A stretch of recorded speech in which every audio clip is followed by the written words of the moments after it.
gravely concerned about free speech in Britain. I think that things have gone a little bit too far in this country. The fact of the matter is that any well-trained journalist does know that free speech does have to exist in a certain environment where you can't be defamatory and you can't incite racial hatred or violence. We know that because we're trained to recognise it. But what's happened here in this country is we've chucked the baby out with the bathwater. Yeah. What's happened now is that everyone is starting to react to fairly, not innocent phrases exactly, but we're starting to become really obsessive about things that don't actually matter and people should be allowed to speak about. Lucy Connolly's she's a case in point. If you think that the actual Prime Minister now is leading the charge, along with Shabnam Mahmood, to actually shorten jail sentences or have no jail sentences for some criminals, and yet Lucy Connolly is in prison for 31 months and loses her appeal, you've got to start asking yourself, what is going on here? And also, can I just add, Paul Richards, Keir Starmer asked about Lucy Connolly. He says, oh, sorry, I'm not across the case. Come on, pull the other leg.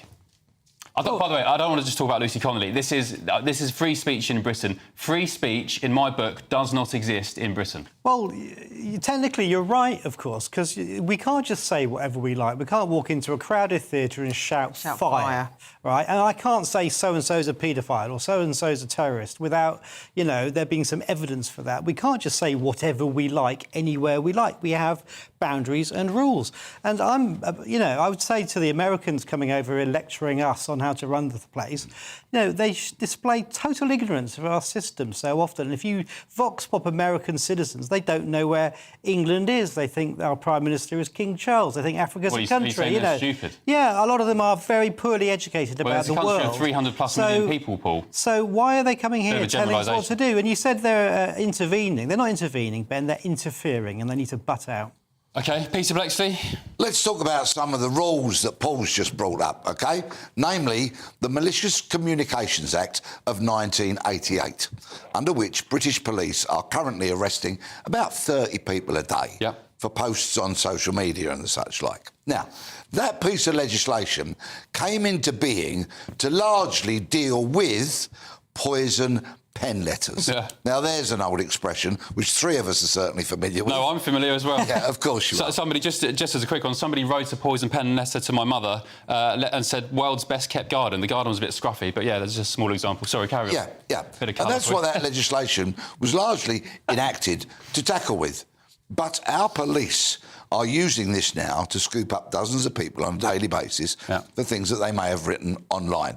Of course, it is not a free-for-all, whether it be online, in the streets or in the pub. Or in television. In television as well. Yes, we do not have a free-for-all, but this legislation is clearly no longer fit for purpose. And what is really happening is that the police are pandering to people who get offended by stuff which really should be allowed under free speech in this country.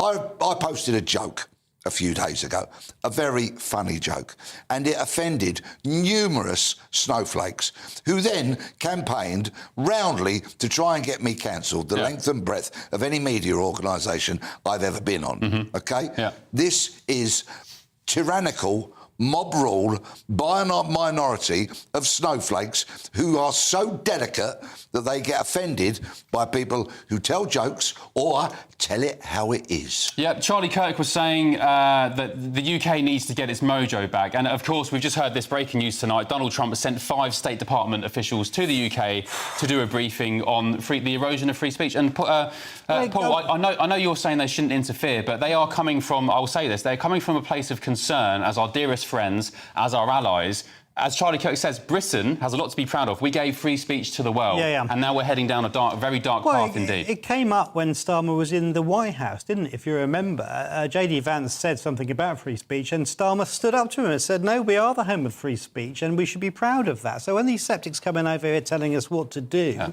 I think they should be told to... Yeah, but Starmer would say that, and actually, everybody's concerns, including Charlie Kirk, are actually very well founded.